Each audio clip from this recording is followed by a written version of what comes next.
Bonjour, mesdames, messieurs, bonjour, chers participants. Bienvenue à ce webinaire qui va traiter aujourd'hui de la méthodologie Lean Six Sigma. Beaucoup, bien sûr, entendu parler dans beaucoup de domaines, dans beaucoup de secteurs, mais aujourd'hui, on va échanger pour savoir cette méthodologie Lean Six Sigma, est-ce qu'elle est amie ou est-ce qu'elle elle est ennemie de certaines entreprises?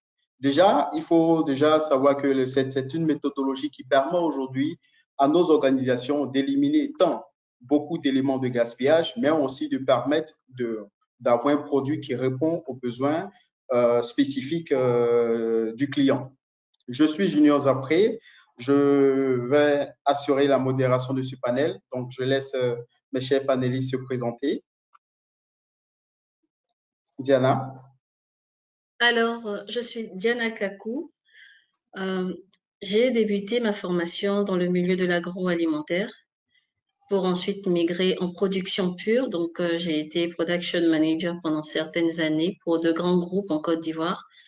Ensuite, j'ai évolué vers la qualité pour finir avec l'amélioration continue, donc l'excellence opérationnelle. Forte de près de plus de 15 années d'expérience quand même, dont la moitié passée dans le domaine de l'excellence opérationnelle. Je pense qu'aujourd'hui, on va pouvoir débattre de certains sujets qui sont très intéressants et très innovants pour nos entreprises. Merci beaucoup, Diana. Alfred? Oui, je suis Alfred Kenny, champion de l'amélioration continue chez Nestlé Cameroun. Déjà en service depuis près de 10 ans dans l'excellence opérationnelle. Je suis certifié International Operational Excellence et Lean Six Sigma Black Belt.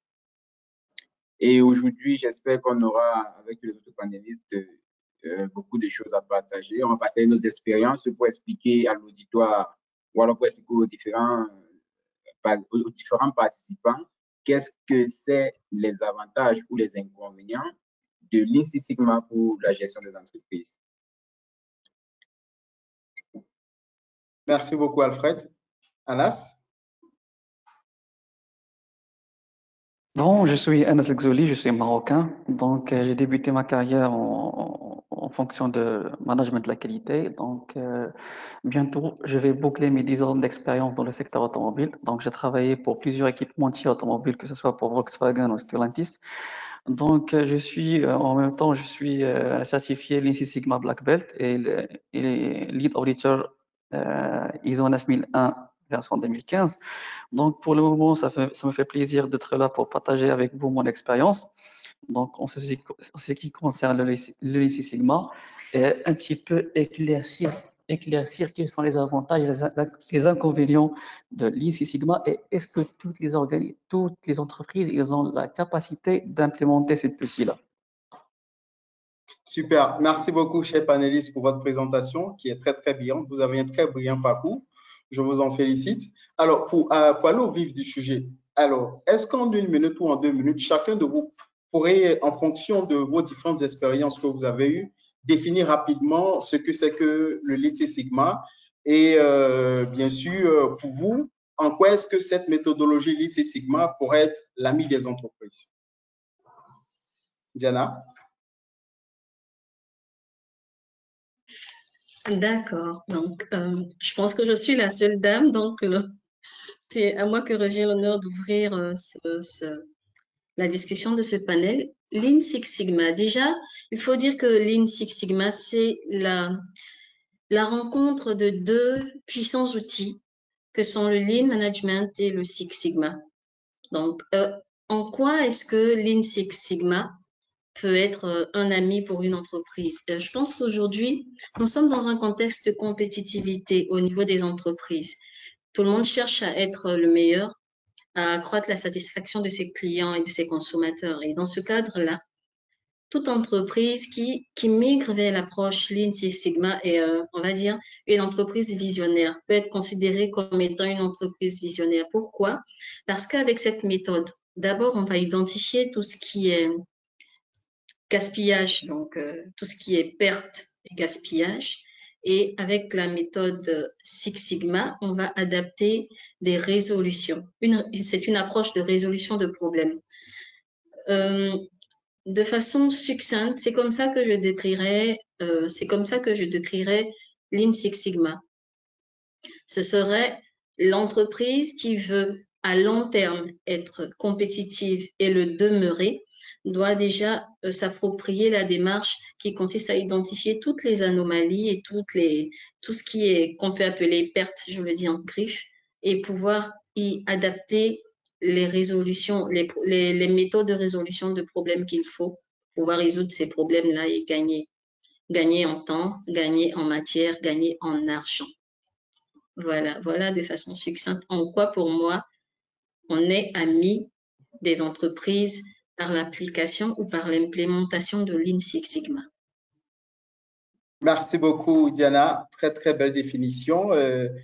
Très bonne entame, bien sûr, de ce panel. Donc, on va passer la parole à Alfred, qui va lui aussi, en fonction de son expérience, nous définir ce que c'est que la méthodologie Lean Six Sigma et pour lui, en quoi est-ce qu'elle pourrait être aussi l'amie des entreprises. Oui, la méthodologie Lean Six Sigma est une philosophie d'amélioration continue de la qualité qui est fondée sur des faits, des données, parce qu'au préalable, il est question ici de s'acquérir, de comprendre la situation actuelle et de définir les objectifs qualité qui ont été fixés pour une amélioration processus de cette qualité. Alors, le Lean Six Sigma ici prévoit la prévention des défauts sur leur détection. Donc, il s'agit ici de la satisfaction des clients avec des résultats opérationnels qui réduisent la variation et les gaspillages. Ceci donnant à l'entreprise ou alors à l'entité une variation, un avantage compétitif dans le marché dans le marché de la fourniture des services ou alors de la fourniture des résultats escomptés. Je suis pas là en disant que le Lean Six Sigma, c'est une approche méthodique qui est basée sur l'amélioration de la qualité des services et qui a pour principal outil le DMAIC, qui est l'outil de réduction des défauts par excellence, avec ces 5 étapes que nous connaissons tous: la phase définie, mesurer, analyser, implémenter et améliorer. Donc, le Lean Six Sigma est une approche qui permettra à l'entreprise de réduire les gaspillages sur toute la chaîne de valeur en améliorant la qualité de ses services et en accroissant aussi le développement de son personnel. Parce qu'il y a une partie human resources qu'il ne faut pas oublier dans le développement du personnel pour aider à l'accomplissement de cette réduction et de l'amélioration continue. C'est pour ça que merci beaucoup. Merci beaucoup, Alfred. Merci beaucoup, Alfred. Très, très belle définition. Alors, vous qui êtes dans le domaine agroalimentaire, est-ce que vous pouvez nous donner des cas pratiques, des exemples pratiques où on a constaté des éléments de gaspillage et après la mise en place de cette méthodologie Lean Six Sigma, on a constaté que tel élément était un effet de gaspillage. Et est-ce que vous pouvez nous donner des exemples et des cas pratiques? Je prends un exemple dans la chaîne de conditionnement. Je prenais ici la chaîne de conditionnement de l'eau plate, d'une eau plate, qui va du forage de l'eau minérale jusqu'à son traitement, du remplissage et de l'étiquetage des bouteilles pour en plus être conditionné en package et acheminé au consommateur final. Lorsque nous nous rendons compte ici qu'on a des pertes sur la chaîne sur la chaîne de production de notre eau minérale, il est question ici d'identifier déjà la valeur aux yeux du client, la valeur du service aux yeux du client. Qu'est-ce que le client attend précisément? Est-ce que nous sommes capables de fournir au client le service qui est attendu dans les délais? Prenez l'exemple que vous commandez une pizza dans un supermarché. Quelles sont vos attentes lorsque vous commandez cette pizza dans un supermarché? Quels sont les délais que vous prévoyez pour recevoir votre pizza et quelle est la qualité que vous attendez? Il faut définir ces différentes mesures qui donne de la valeur du produit aux yeux du client. Et puis, définir ce qu'on appelle la value stream mapping ou alors la cartographie de la chaîne des processus pour définir quels sont les processus à valeur ajoutée et des activités à non valeur ajoutée. C'est en fonction de ça que nous allons identifier et analyser, après avoir identifié et analysé la chaîne de valeur, que nous allons fluidifier l'élimination des gaspillages. Après avoir identifié les activités à non valeur ajoutée, que nous allons éliminer les gaspillages. Ensuite, nous devons ajuster notre production à la demande du client, c'est-à-dire éviter tout ce qui est activité à non valeur ajoutée pour se concentrer ou se focaliser sur ces activités-là qui apporteront de la valeur ajoutée ou alors qui apporteront un plus à notre processus qui satisfera le client à la fin de la journée. Lorsque cela est fait, ça veut dire qu'on vise une perfection et puis on définit des standards pour contrôler notre chaîne d'approvisionnement, pour contrôler notre processus de production, pour que le candidat, pour que le client reçoive le service qu'il a demandé dans un délai et à des coûts escomptés, afin que l'entreprise puisse gagner et le client puisse être satisfait à la fin de la journée. Merci beaucoup, Alfred, pour cette belle explication. On va alors passer maintenant à Anas, qui est dans le domaine de l'automobile. Alors, Oui. Anas, est-ce que vous pouvez nous définir à votre niveau ce que c'est que cette méthodologie Lean Six Sigma et en quoi est-ce qu'elle pourrait paraître comme amie des entreprises, surtout dans votre domaine automobile? Oui. Donc, premièrement, pour moi, le Lean Six Sigma, c'est pas, avant de plonger dans tout ce qui est statistique et calcul, donc pour moi, le Lean Six Sigma, c'est un mindset. Donc, le challenge, c'est de trouver la combinaison, comment instaurer ce mindset-là tout au long de la chaîne logistique. Donc, si je parle par exemple du secteur automobile, donc il ne s'agit pas d'un seul fournisseur avec un seul client. Donc, il ne s'agit pas c'est un B2B, mais c'est un réseau de B2B. OK. Donc, si on va trouver par exemple un constructeur automobile qui contracte des centaines, je dirais 400, 500 équipementiers automobiles, donc la contrainte, c'est comment instaurer le Lean Six Sigma tout au long de ce supply chain-là. Donc, la première des choses, donc le point de départ, ce sont les spécifications clients. Il faut bien comprendre quelles sont les spécifications clients. Il ne s'agit pas seulement sur le volet qualité, mais sur le volet productivité. Donc, le client, qu'est-ce qu'il communique? Il communique un takt time. Donc, on va procéder par des flux qui sont tendus ou qui sont tirés. Donc, le processus des équipementiers ou des fournisseurs, des constructeurs, ils doivent être le plus tiré possible, soit en temps de production, soit en nombre de rejets. Donc, ça commence à nécessiter de trouver ou de mettre en place un outil opérationnel pour aboutir à ces objectifs-là et que ce qu'on trouve dans le domaine, on trouve le Lean Six Sigma.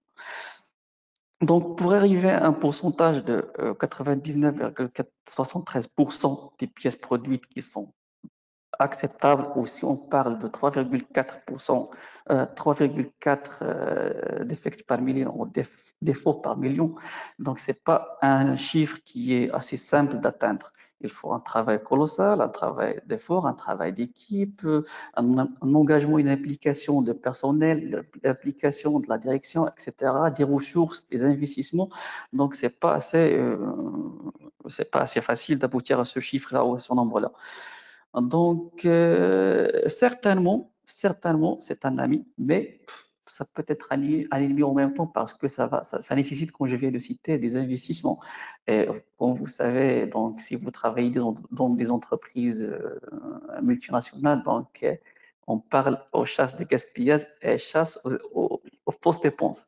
Donc la première des choses, c'est de commencer à convaincre la direction, l'organisme, par l'importance de l'outil Six Sigma. Certes qu'on va ajouter, qu'on va investir une somme colossale, mais par conséquent, on va se rattraper au niveau des retards des livraisons, par exemple. On va se rattraper, par exemple, au niveau des réclamations clients. On va se rattraper au niveau des coûts de non-qualité. On va se rattraper pour les coûts de formation, par exemple. Donc, c'est cause à effet. Puisque on va mettre en place un processus qui est basé sur Lean Six Sigma, on va certainement investir au début, mais on va récolter les fruits juste tout au long de la production et tout au long de notre correspondance et relation avec le client.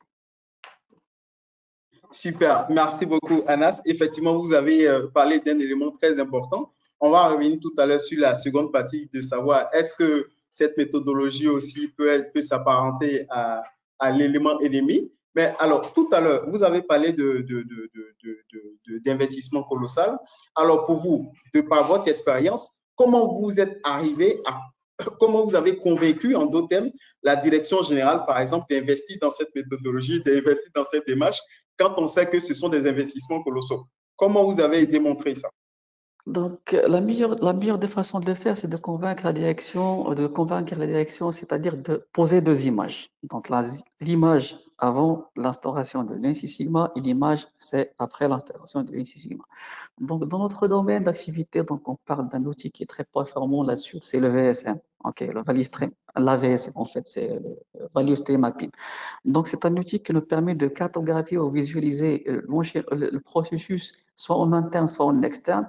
Et là-bas, nous pouvons trouver exactement où les gaspillages se présentent, que ce soit au niveau des pertes de cadence, c'est-à-dire les temps de cycle qui ne sont pas respectés, les rejets qui sont énormes, le manque de formation, les batchs ou les tailles des lots qui n'est pas adaptée. Donc là-dessus, on commence à avoir une image ou une vision sur le statut actuel qui fait écouler beaucoup d'argent pour l'entreprise. Donc, qu'est-ce qu'on va présenter? C'est tu essaies quand même de mettre en place un plan d'action qui va remédier et chasser tous ces gaspillages-là. Donc, maintenant, tu ne vas pas commencer de parler le jargon Lean Six Sigma, mais tu vas parler au début le jargon de chasse au gaspillage, en fait. Donc, pour mettre la chose un petit peu compréhensible pour tout le monde. Donc, on va mettre en place le plan d'action, on va imaginer quelles sont les actions qui peuvent être mises en place afin de réduire le maximum possible les gaspillages. Donc, pour la direction, ça qu'est-ce qu'on prend gaspillage, hein? Donc, perte d'argent, gain d'argent. Donc, comme ça, si on arrive à dresser un plan d'action qui, à la fin, qui va nous remettre un gain qui est très très significatif par rapport à la configuration ou la version actuelle. Donc, sans doute, n'importe quel organisme, il va opter pour cette démarche-là. Donc, c'est-à-dire de passer vers une production classique ou un modèle classique de production vers un modèle qui est un petit peu avancé, qui est tend vers l'excellence. Ok. Et je suis sûr que toutes les entreprises, après qu'ils commencent à toucher ou les avantages de l'instauration de Lean Six Sigma, je suis sûr qu'ils vont enchaîner par la suite. Ils vont garder la démarche d'une façon continue. Merci beaucoup, Anas. Je pense que c'est très clair. Merci beaucoup. Ça fait Alors, plaisir. avant de passer à la deuxième phase, on va demander à Madame Kakou. Alors, parce que tout à l'heure, on a présenté ces éléments. Vous, dans votre domaine spécifiquement, ou dans vos structures, ou dans les missions que vous avez pu réaliser, en quoi est-ce que, de manière pratique, cette méthodologie a aidé l'entreprise à accroître ses bénéfices ou à réduire ses gaspillages de manière pratique? D'accord. Déjà, je vais dire que j'ai été chez Nestlé, j'ai été chez Heineken, chez Olam. D'accord? Et dans ces trois endroits-là, c'est trois multinationales, mais ces trois multinationales ont adopté la démarche de l'excellence opérationnelle. Certains avec l'approche TPM, d'autres avec l'approche Lean et d'autres avec les deux approches combinées. Je vais prendre un exemple, je ne dirai pas laquelle des entreprises c'est, d'accord, mais je prendrai juste un exemple. On a lancé dans une des entreprises, déjà, quand on en parlait tout à l'heure, il faut parler d'un élément qui est primordial, l'engagement de la direction. C'est de la même manière dont on a l'engagement de la direction dans tout ce qui est ISO, normes. Le préalable à la bonne implémentation de Lean Six Sigma dans toute entreprise, c'est l'engagement de la direction. L'engagement de la direction va avec l'investissement, d'accord? Parce que si la direction n'a pas l'envie de le faire, elle pourra même investir, mais elle ne va pas supporter le projet. Généralement, on le voit comme un projet, mais là où je rejoins Anas, c'est vraiment un changing mindset. Et pour être honnête, tout ce qui est Lean Six Sigma, c'est 20% les outils et 80% le comportement. 80% la plupart du temps le comportement. Les outils, ils sont là, ils sont figés, ils ne vont pas bouger. Le DMAIC ou le DMADV, ça ne va pas bouger. C'est définir, mesurer, ça va rester, c'est déjà classé. Ce qui va changer, c'est la dynamique d'entreprise. Ce qui va changer, c'est le souffle que l'entreprise va vouloir donner pour impulser, pour aider tout le monde à changer de mentalité. C'est le changement de mentalité et l'appropriation.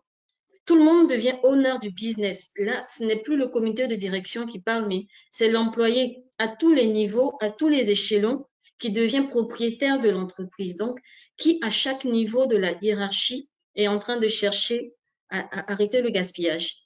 Nous, comme ça, ce qu'on avait commencé par faire, on avait ce qu'on appelait la chasse au trésor. Déjà, c'était identifier tout type de gaspillage.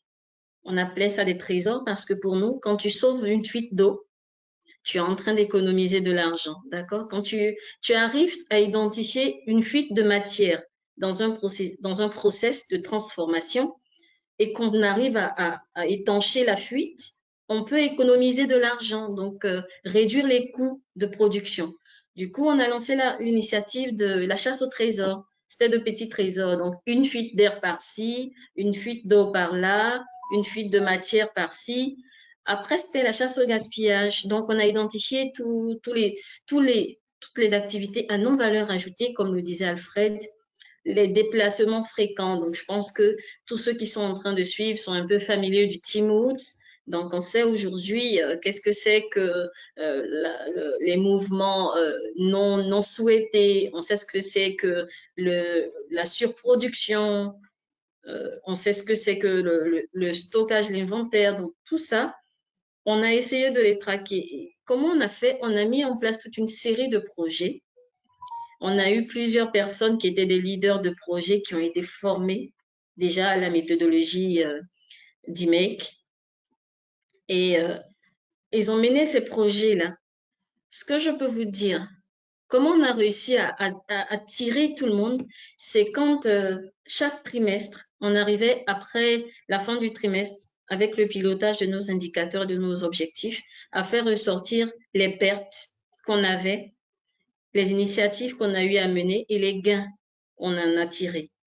Et dans une des entreprises, on a réussi à sauver environ, je vais dire environ, disons, 1 million de francs.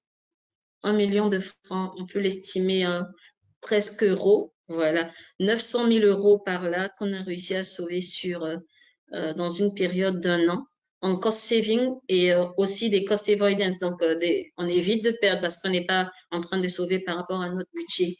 Mais ça nous a tellement, ça a tellement frappé l'entreprise que l'année qui a suivi, tout le monde s'est approprié la chose et l'entreprise en question a été primée au niveau régional. C'est vrai que c'était une succursale de Côte d'Ivoire, mais au niveau de la région, elle a obtenu le prix de la meilleure initiative. Parce que là, c'était entré dans les gènes de tout le monde de chercher à sauver, à tous les coups, identifier et chercher à sauver. L'entreprise, pour rejoindre un peu mes amis, comment ça peut aider une entreprise? Il faut qu'on arrive à comprendre le sacrifice de l'humain. Parce que ces projets, ils sont menés par des personnes. Tout à l'heure, dans la présentation, vous avez entendu Black Belt, Green Belt, c'est des sous. C'est pas que le nom. Non, pour que quelqu'un soit Black Belt, il a fallu passer par le Green Belt avant d'atteindre le Black Belt. Pour que quelqu'un soit certifié, par exemple, je vais même partir de l'ISO. Pour que quelqu'un soit certifié ISO, je rejoins mon ami Anas parce qu'on a certification ISO 9001. Moi, j'ai même fait la 22000, FSCC, la 22000 pour accompagner. Ce sont des choses qui prennent du temps. Vous savez, l'entreprise doit payer pour perdre du temps. Mais en contrepartie, elle va gagner de l'argent. Elle doit payer pour la formation du personnel de base, parce que c'est là où il y a le gros fight, le gros combat. Je pense que mes amis vont me rejoindre. Comment arriver à expliquer à quelqu'un, je veux utiliser 10 millions de tes francs pour former un groupe de personnes, mais à la longue, tu vas récolter plus de 100 millions, tu vas récolter plus de 200 millions de tes francs. Et c'est ça le grand combat. Donc moi, ce que je préconise, c'est des quick wins. On a identifié des fuites d'air, des fuites d'eau par là, par là. Rapidement, on met un plan d'action, on corrige ça vite, vite, vite. Le mois qui suit, on voit le gain qu'on a obtenu et on soulève ça, on présente à l'entreprise. Vous voyez, juste qu'en colmatant les brèches, voilà ce qu'on a gagné. Mais il y a une initiative plus poussée qui peut nous permettre d'aller au-delà et puis d'optimiser en réduisant la variation de notre process. Et on présente la chose comme ça. Je pense que là, ça peut intéresser tout grand décideur parce que les businessmen, ils aiment l'argent, ils aiment gagner. S'ils doivent perdre un peu pour gagner beaucoup, ils seront partants. Et tout réside dans la manière de présenter la chose. Voilà ce que je peux dire pour ma petite expérience. Merci beaucoup, Ophélie, pour cette expérience partagée. Effectivement, aujourd'hui, présenter à un manager ou à une direction, ben, écoutez, voici ce que vous allez gagner si je mets en place cette méthodologie. C'est bien, on le dit toujours, parce que les projets, ce ne sont pas des projets qui manquent. Mais aujourd'hui, force est de constater que pour certains projets ou même pour la mise en place de certaines normes, surtout parlant de la Six Sigma, ça coûte beaucoup plus cher. Est-ce qu'avec cet élément très coûteux, est-ce qu'avec cette conduite de changement qui prend assez de temps, on ne pourrait peut-être pas parler d'ennemis d'entreprise? Alors, on va commencer avec Alfred qui va, lui, nous dire, au vu de son expérience, en quoi est-ce que la mise en œuvre de cette méthode Lean Six Sigma s'est présentée comme ennemi de certaines entreprises? Bon, je dirais la partie de l'iceberg qu'on ne peut pas voir parce qu'aujourd'hui, plusieurs entreprises entendent parler de Lean Six Sigma et veulent l'implémenter. Mais après, la méthodologie ou alors l'outil en lui-même n'est pas un problème, mais c'est comment appliquer la méthodologie. Le plus souvent, beaucoup de paramètres doivent être pris en compte lorsqu'on veut appliquer la méthodologie Lean Six Sigma. Et ici, je parlerai d'un inconvénient ou alors d'un ennemi du Lean Six Sigma ou de l'implémentation du Lean Six Sigma qui est le battage médiatique hors de proportion. Parce qu'aujourd'hui, vous verrez, c'est devenu un mot où chaque entreprise, ou alors un concept où chaque entreprise aimerait afficher dans ses grandes pages de magazine pour dire chez moi, je fais du Lean Six Sigma. Parce qu'on connaît tous aujourd'hui ce que ça implique dans la gestion des opérations. Donc, vous voyez, il y a un battage médiatique hors proportion qui est fait. Et après, il y a une approche parfois mythique, voire dogmatique. Parce que si vous venez dans une entreprise imposer l'implémentation d'une méthodologie ou d'une pratique à des employés, ce sera le premier échec. Comme Ophélie disait déjà, il faut partir du bas de la chaîne pour arriver en haut. Si vous commencez, par exemple, à que ce soit un outil descendant, s'il est descendant, en fait, il y aura beaucoup de blocages. Pourtant, s'il est ascendant, ça veut dire si on commence par former la plus grande population ou alors par convaincre la plus grande population de l'utilisation de ces outils, vous verrez que le résultat sera très visible. Donc ici, je parle d'une approche mythique et alors une confusion entre la finalité et les moyens. Lorsqu'on implémente Lean Six Sigma, c'est tout un projet, c'est un voyage. On parle souvent du voyage vers le zéro. C'est un voyage qui va au-delà de 10 ans. Donc, si vous présentez l'outil comme étant un projet ponctuel, c'est le premier échec. L'outil ne doit pas être présenté comme un projet ponctuel, mais il doit être présenté comme un voyage avec les différents milestones et les différents key performance indicateurs qui nous permettent d'avoir des résultats à chaque étape d'implémentation du processus. Donc ici, je parlais de la confusion entre la finalité et les moyens, qui est un premier ennemi. Je parlerai aussi de la mise en œuvre parfois lourde et rigide. Alors, il faudrait que la qualité de la formation soit dissoute de manière à ce qu'il puisse être consommé par l'employé zéro. Quand je parle de l'employé zéro, je parle de celui-là qui est au bout de la chaîne, qui est au bout de la chaîne ou au bout du processus de production. Donc, l'information ou alors l'outil doit être dissous. C'est pour ça que pour l'implémentation de Lean Six Sigma, on a besoin des Black Belt parce qu'ils ont atteint un niveau de maturité, ils ont atteint un certain niveau de compétence pour pouvoir consommer la chose, la digérer et faciliter son implémentation au plus bas niveau de la chaîne hiérarchique. Ensuite, je parlerai ici, c'est donc je dis, si on a une mise en œuvre qui est lourde et rigide, ça serait un premier ennemi. Et après, il y a l'utilisation des statistiques parfois abusives. Généralement, vous aurez des gens qui vont faire des analyses de données avec des costauds fichiers Excel qui vont déjà effrayer les interlocuteurs parce qu'on va faire un mélange de plusieurs données qui n'ont forcément pas besoin d'aide. Comme je dis ça, je continue à parler de la dilution. Il faut dissoudre au maximum l'outil avant de le partager à des différentes chaînes de valeur. Et c'est ainsi ou pas le processus de certification des personnes. Parce que lorsque vous avancez dans l'implémentation de Six Sigma, il y a de nombreux d'employés certifiés que vous allez avoir.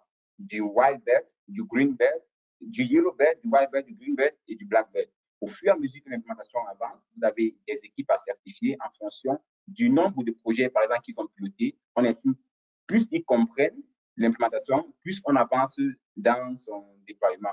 Et là, on a des personnes qui sont de plus en plus certifiées, dont le Black Belt ne sera plus le seul détenteur de la compétence, mais il devrait partager la compétence avec un certain nombre de personnes qui pourront aussi, à leur tour, la partager avec les autres. Ensuite, je parlerai des impacts financiers qui sont difficiles à estimer. On fait la parler ici le coût du projet ou alors du saving fait à la fin du projet.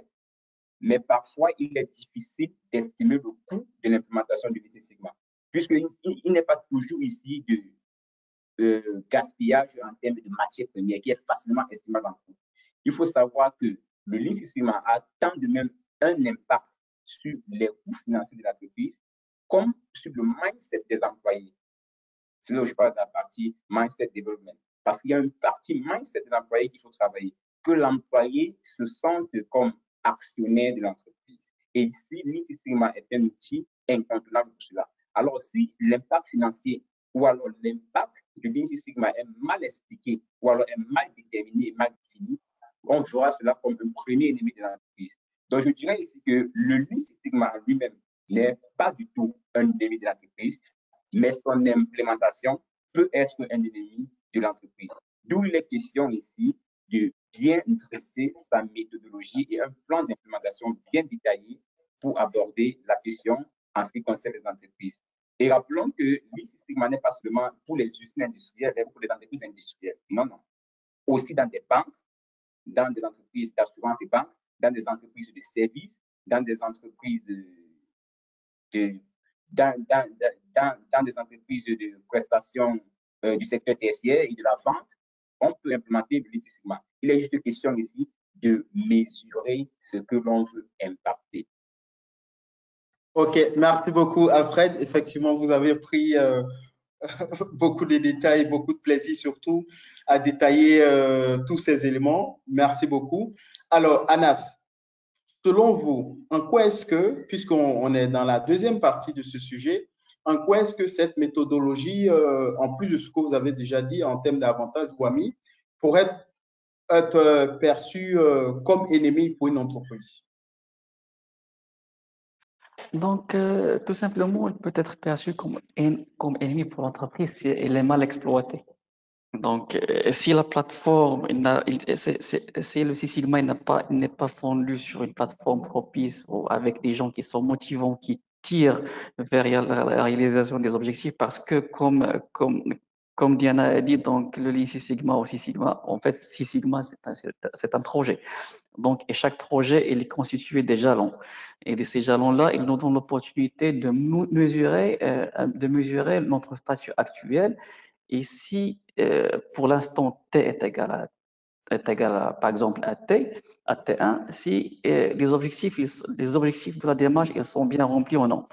Donc là-bas, donc si par exemple le modérateur ou le chef de projet Six Sigma, il n'a pas le sens de lire le baromètre de chaque jalon, donc peut-être la démarche ne peut pas être bien appliquée.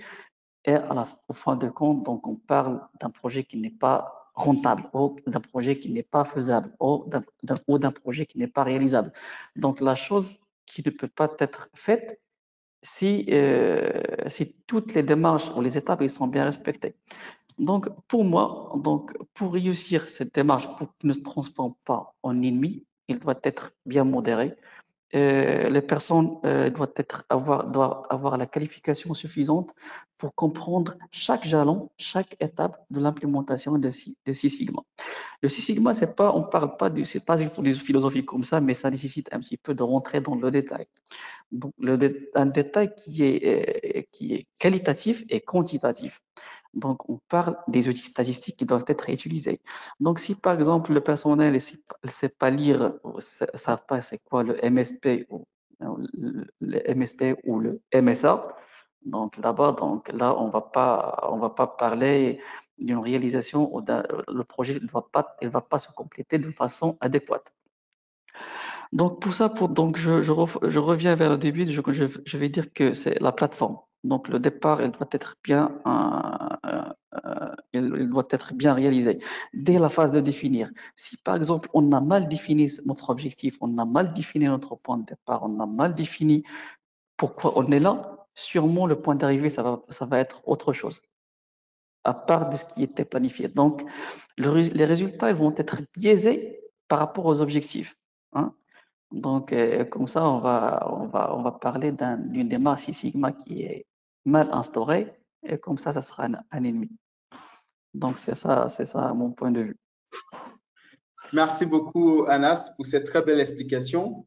Alors, pour terminer rapidement avec vous, Ophélie, durant toutes ces expériences que vous avez acquises, durant tout votre parcours, en quoi est-ce que cette méthodologie ou la mise en œuvre de cette méthodologie a prouvé ses limites ou a prouvé ses imperfections, si je peux utiliser cette expression, ou en d'autres termes, selon vous, de par tout ce que vous avez pu réaliser comme mission, comme projet, en quoi est-ce que la méthodologie Lean Six Sigma pourrait être présentée comme ennemi des entreprises?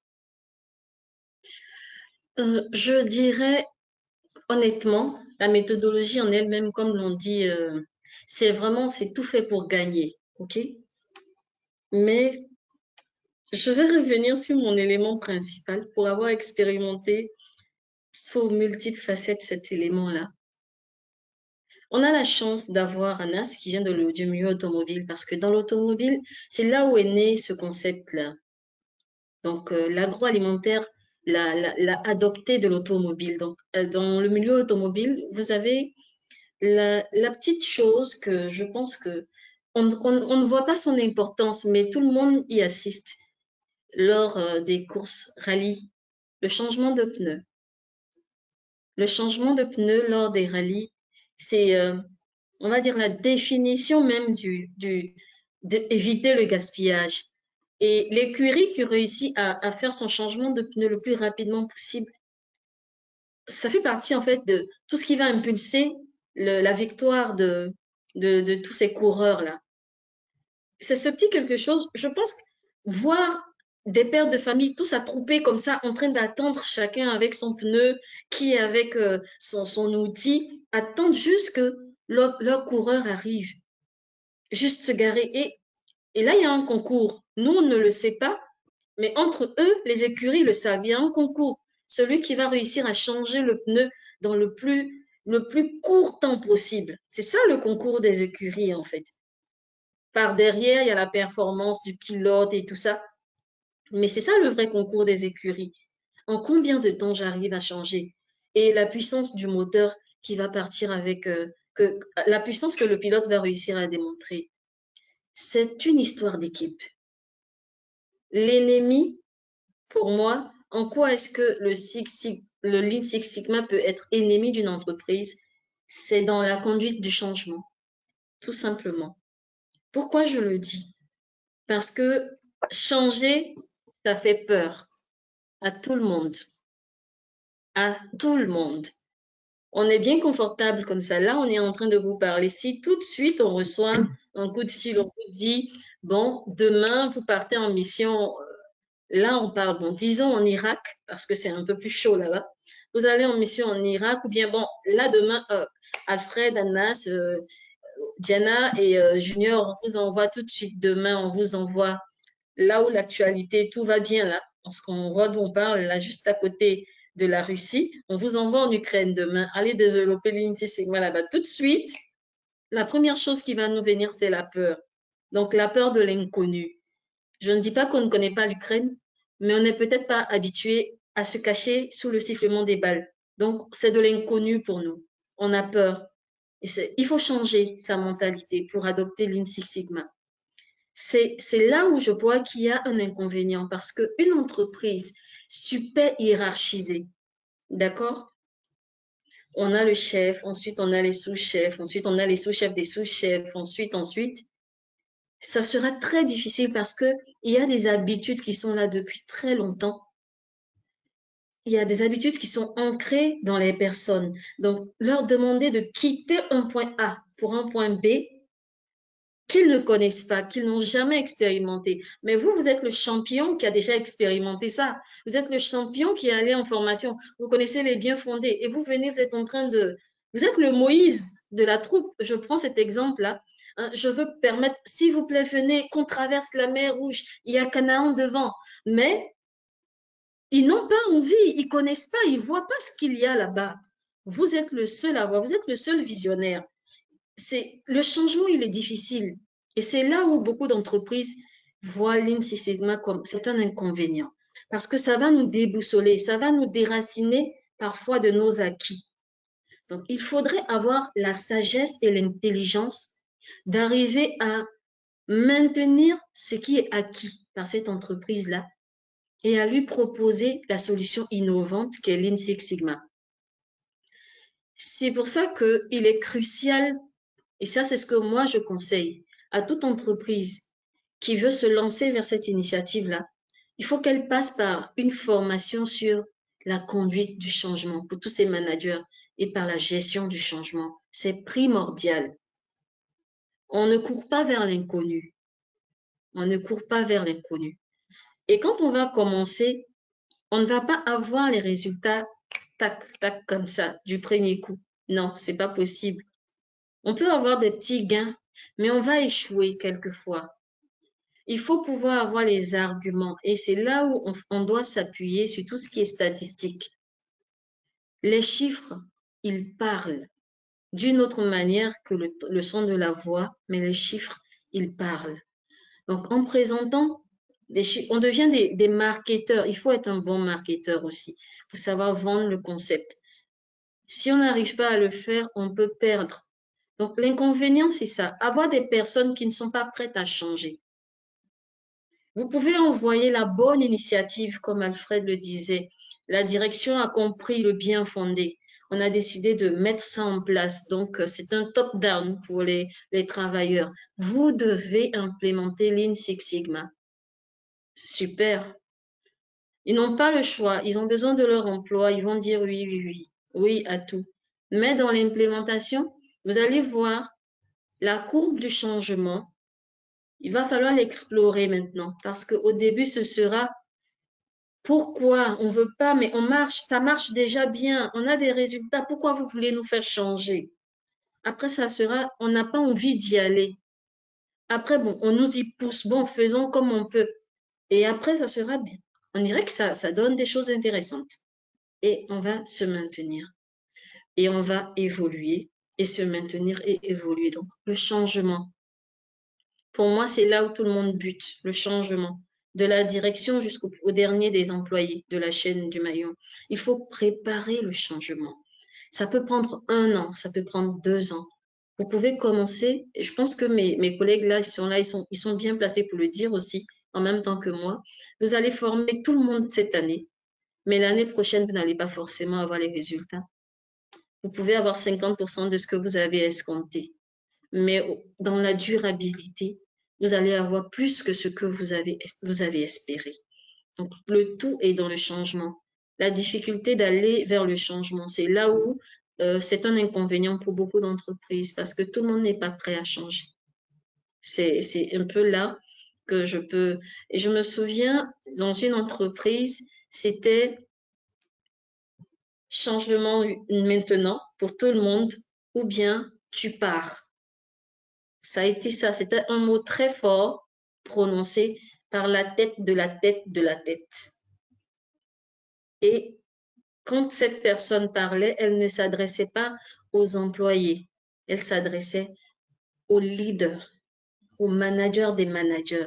Quand elle a dit à tous les directeurs présents, c'est j'accepte de changer ou je pars de l'entreprise. Le message il a été tellement fort que l'année d'après, tout le monde s'est approprié la chose parce qu'il y avait du bon. Et par la suite, ils ont découvert le bon et les managers sont devenus les défenseurs de la chose.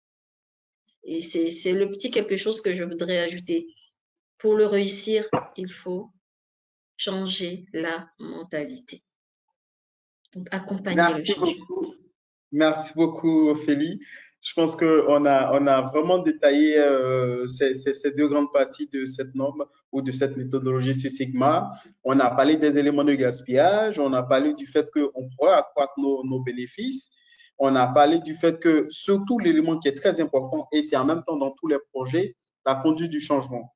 Ça prend du temps. C'est comme aujourd'hui dans une entreprise où vous voulez changer les manières de faire, donc le manuel de procédure aujourd'hui. Vous lui dites que, ben, écoutez, habituellement, voici comment vous procédez, mais désormais, vous allez procéder comme ça. C'est clair que le lendemain, ça ne va pas s'exécuter en même temps. Donc, la conduite du changement, effectivement, c'est un élément très, très important. Alors, merci beaucoup, chers panélistes. On va alors passer à la question du public, des participants. Donc, la première question, quelles sont les différentes phases de mise sur pied de la méthodologie Six Sigma et comment s'y prendre à chaque phase? Quelles sont les exigences de cette approche? Alors, pour cette question, je vais laisser la parole à Anas, puisque, comme l'a dit Ophélie, c'est dans le domaine automobile qu'est née cette méthodologie Six Sigma. Alors, donc, vous allez voir, sinon tenter de répondre à cette question. Quelles sont les différentes phases de mise en œuvre de la méthodologie Six Sigma et comment s'y prendre pour chacune des phases?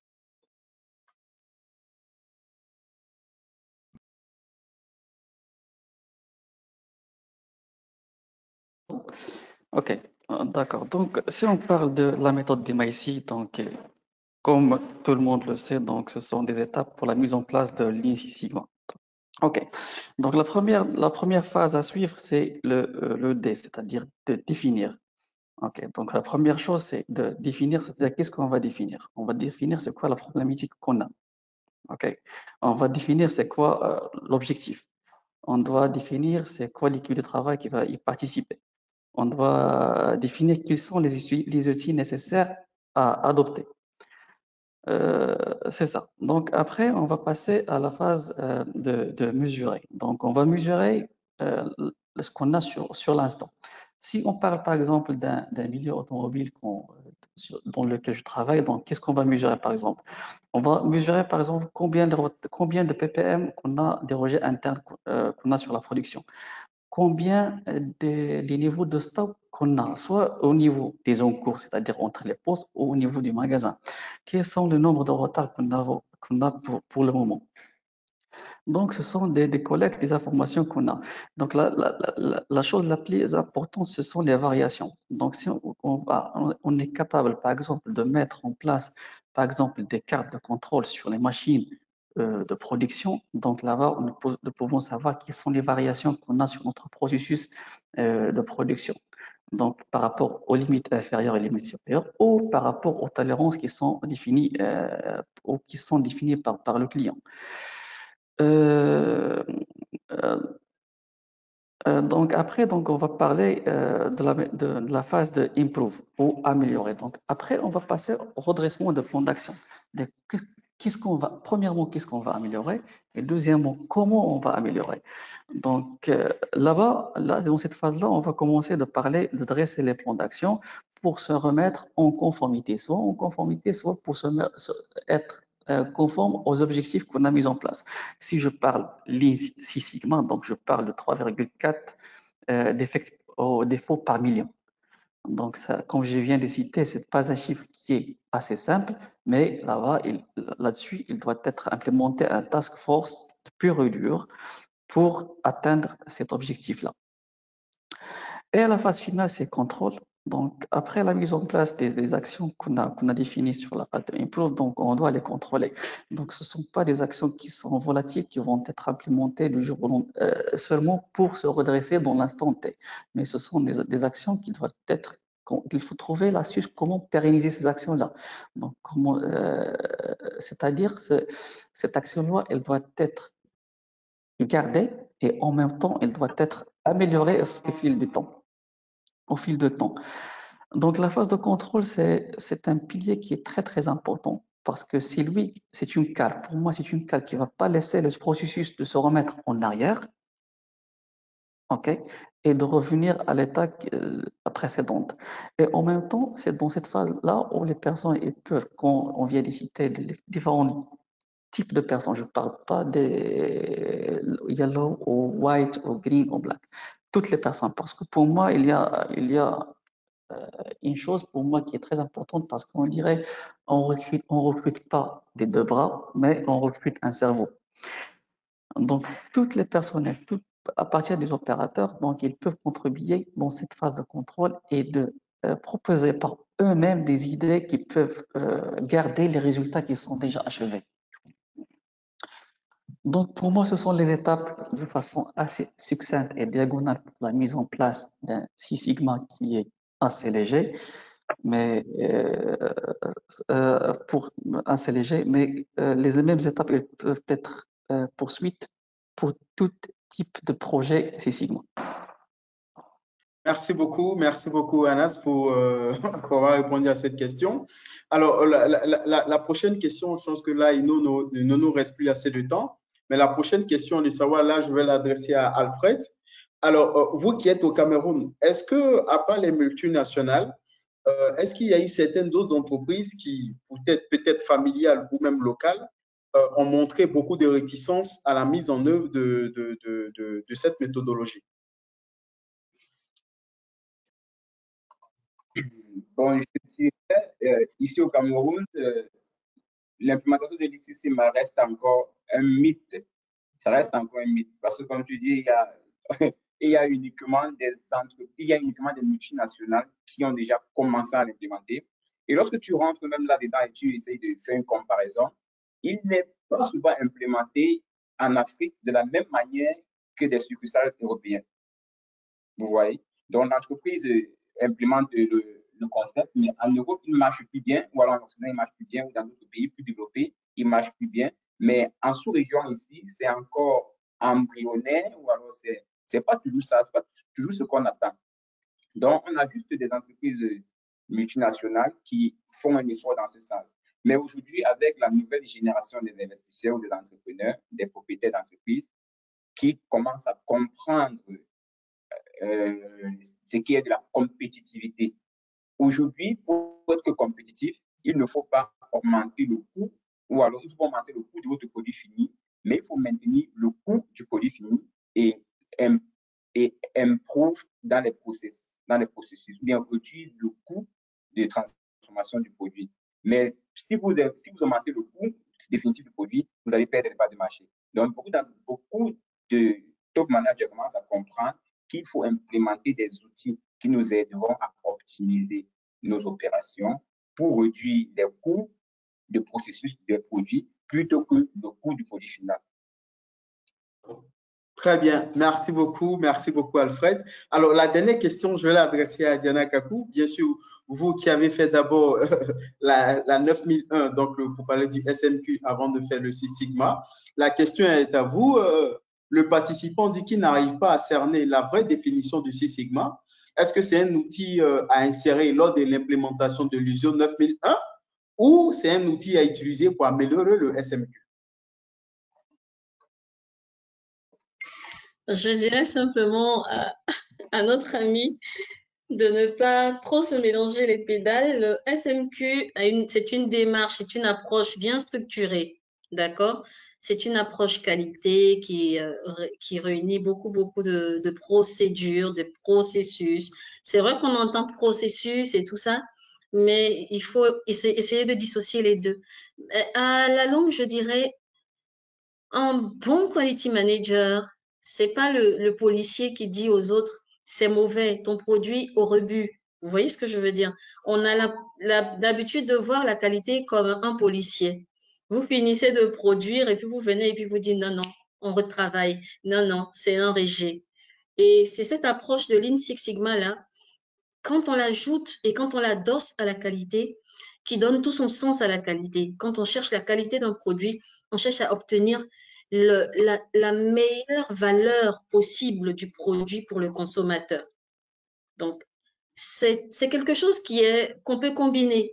On peut ajouter le Six Sigma à notre approche processus, tout en sachant que l'approche processus selon la 9001 répond à des exigences, pareil que la FSSC 22000.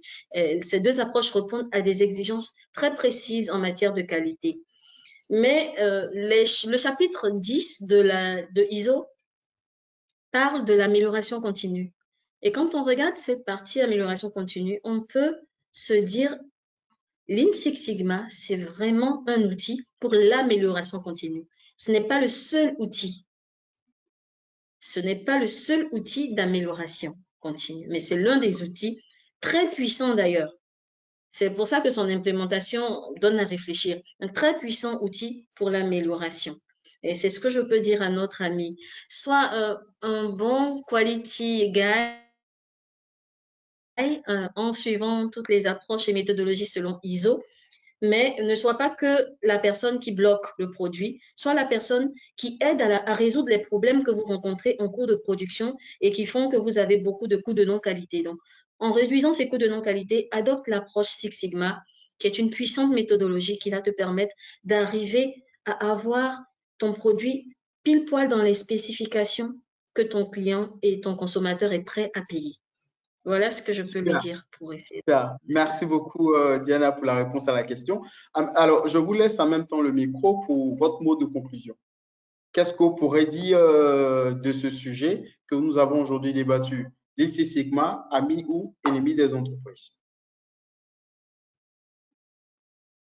Je pense que vous me laissez à moi, je commence. Je dirais tout simplement, j'ai été très heureuse déjà de partager ce temps d'antenne-là avec vous, Alfred, Anas et Junior. Et merci aussi à tous ceux qui ont pris le temps de nous écouter. Ce que je peux vous dire, c'est on veut satisfaire un client, on veut rester compétitif, on veut être au-dessus, on veut avoir une marque de fabrique, on veut avoir une culture d'excellence en entreprise. Adoptons l'approche Lean Six Sigma. C'est une puissante approche, c'est une puissante méthodologie, mais avant tout, c'est un mindset. Donc, c'est un voyage. On se l'approprie et on peut le faire un peu partout, dans notre vie de tous les jours, dans notre travail, dans nos relations. C'est un outil puissant. Je vous le recommande vraiment, toutes les entreprises, adoptez Lean Six Sigma. Voilà mon mot de fin. Merci beaucoup, Diana. Anas, rapidement. Ok, puisque nous vivons dans un monde qui est un petit peu variable, qu'on ne peut pas prévoir son comportement d'ici demain ou les heures qui viennent, donc l'outil Lean Six Sigma, ça reste le moyen le plus performant c'est pas pour réduire ces variations, mais enfin, au moins pour comprendre ces variations-là. Et si on comprend la chose, on peut agir de la bonne façon.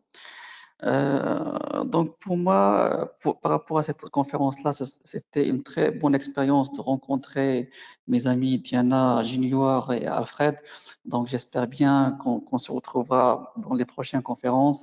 Et je souhaite aussi aux personnes qui nous suivent à travers ce webinaire une bonne continuation. Et si vous aurez besoin de quelque chose, nous sommes toujours à votre écoute. Merci beaucoup, Anas. Rapidement, Alfred, votre mot de fin? Moi, je dirais que à tous les panélistes, à tous les participants de cette session, la plupart des limites liées à l'I6 Sigma sont davantage les dérives faisant suite à l'utilisation inappropriée du concept ou alors l'utilisation inappropriée de la méthodologie et pas nécessairement des défauts. Il n'y a pas de défaut à l'application de l'I6 Sigma, mais la méthodologie qui est biaisée. Alors, en 3 mots, je dirais l'I6 Sigma, c'est 0 perte, améliorer les méthodes de travail, une équipe, aligner l'organisation et 100% engagement, engager toutes les personnes de l'entreprise. Alors, optez pour le management par projet, optez pour le management des processus et optez pour Lean Six Sigma pour l'amélioration de vos performances industrielles et dans tous les secteurs dont vous pouvez imaginer. Merci, à plus et à la prochaine. Merci beaucoup, Alfred. Merci beaucoup, Anas. Merci beaucoup, Diana. Ce fut un plaisir. Chers participants, nous avons pris un grand plaisir à échanger avec vous, à discuter autour de ce thème Lean Six Sigma, amis ou ennemis des entreprises. Au plaisir de nous revoir et n'hésitez surtout pas. Au revoir. Au revoir.